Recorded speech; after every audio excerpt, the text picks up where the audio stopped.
Your makeup looks like I'm just kidding. I'm not gonna do you like that because mine was probably worse and I would be roasting myself. But I've watched my fair share of people do their makeup and I'm like, ooh, just change this one little thing. Let me show you what those one little things are in my daily makeup routine. Use an eye base or an eye cream before you do your makeup. This one's from Bobbi Brown. There's gonna be a lot of under eye tips in here because I feel like the under eyes make the makeup stand out. The amount of people that I have seen that do their makeup without using a primer or have said, what does a primer do?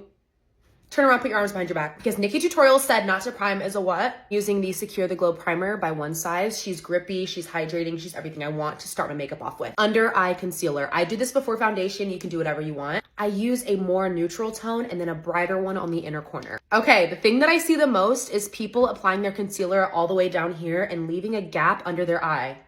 How come? This is the way that I would not do my concealer, and I'm gonna show you the way that I would do it on this side. So I'm putting the one closer to my skin color higher up, all the way under that lash line, along with my brighter one all up under my lash line. Here's another very important thing, okay? This literally makes or breaks my under eyes. Wet your beauty sponge, grab a towel, squeeze it in the towel. This will absorb all of the water that is not needed in your beauty sponge, and it'll just give you that perfect amount of moisture in your sponge. Okay guys, so this is what I mean by how some people blend their concealer out. They're not dragging it all the way under their eye. Do you see that entire gap? But on this side, I have it right under my lower lash line. Look at that difference. What's going on over here? No more under eye concealer gaps, you guys. Drag your concealer all the way up to your lids or just use an eyeshadow primer, but the lids need to have something on them, not just skin. Blend out your foundation or skin tint with a brush first, around your under eye concealer, of course, not on top, and then press it in with the butt end of your beauty blender. Added some cream bronzer around my face and on my chin. Blush. Now this all depends on your blush placement, where you like your cheeks to be blush. Wow, that was a lot. But I like to place my blush going up the side of my face, one on the apple, one in the middle, and then one right where my tail of my brow leads. And then I'll gently diffuse in circular motions going up. And I focus a lot of it right here between the brow and my hair. But this little tip right here always does it. Whatever concealer you use on the outer corner of your eye and add a little bit more before blending that out so that your under eye leads to your blush very seamlessly. And you see how there's like a little bit of a sharp end? Take the booty end of your blender and just press that in a few times. That'll diffuse that streak a little bit, but also keep it so that you can see where your under eye leads. Okay, this next tip here, I've said it a million times, but I feel like a lot of people still don't do it. If you are setting your under eyes with a loose powder that moves, before setting with a pressed powder, and I just recently hit pan on this one, that is why your under eyes are splotchy, they're not even. This is why. You're gonna wanna take a powder puff and a pressed powder. Before you set, you're gonna wanna make sure there is no creases underneath your eyes, so blend it out without moving. Take your powder puff and set where you plan to bake with loose powder. And if you don't bake, you can just stop right after this step. So I'm gonna set my forehead, my under eyes, under my nose, and my chin because that's where I place the loose powder. You're then gonna take your loose powder and then bake on top of that.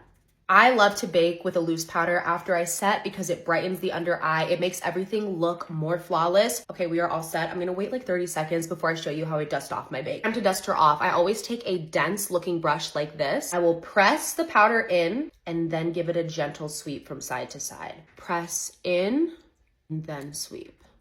Sculpted out my nose a little bit, added some powder blush. Now for the eyes. Today, I plan on doing no crazy eyeshadow whatsoever. I'm still not gonna leave my eyes like this. How dare I? So I'm gonna take just a concealer brush and blend out that concealer that was already on the lids from earlier. Once again, making sure there are no creases before I let a powder touch the area. The moment there's a crease on your face and then you lay powder on it, it's locked in there, babe. You're gonna be with her all day. I don't want just white eyelids, so I'm gonna take the bronzer that I used on my face in a fluffy brush, and I am just going to lay this on the lid and kind of just diffuse her out a little bit so that my eyes now blend in with the rest of my face. See how that just melts straight into the face? Look at the difference of this eye versus this eye.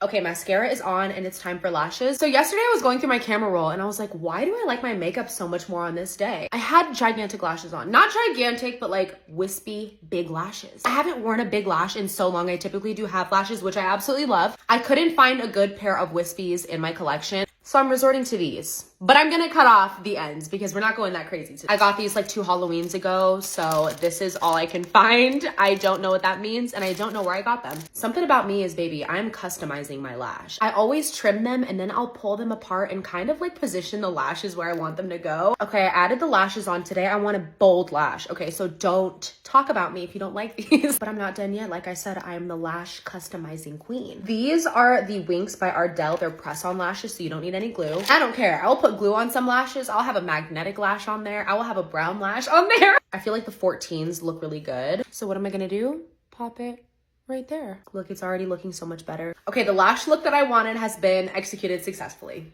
I wanted like that dramatic lash extensions look, and I got it. Okay, I get a lot of questions about my highlighter because it looks natural, but it's like super glowy and it looks like skin, but you can't tell. This is the Patrick Cha Cream Highlighter in Daddy. I broke the powder, but it's fine. I take it on a fluffy-ish brush and I press it in right above where I place my blush, partially on the blush, partially on the concealer, and I will just press that in with the other side of this brush. I will also add a little bit to my brow bone, doing the same thing. You see how that just all combines? Beautiful. 9 times out of 10, I'm using my eyeshadow slash highlighter palette from Chanel. I take this shade and a little bit of this shade and I just top it. This is the most non-glittery, beautiful, natural, radiant looking highlighter that I have used. Look at that. It is literally too good. And I will always take whatever brush I use for powder blush and just tap it right over that highlighter just to blend it in a little more. For lips today, I want a brown liner with a pinky inner lip. I always overline my Cupid's bow just a little bit, like right over where that lip ends and right underneath the center of my lip. And then the rest, I just follow exactly on my lip line. This definitely gives me more of a pouty look when I underline this and I overline this. I'll sometimes just take my finger and diffuse the lip liner a little bit. Going in with my Maybelline Oil Balm in Peach Quench. Are we kidding? Guys, the big lashes, the lip combo, absolutely. To set, I will just go in with a regular setting spray and then a waterproof setting spray.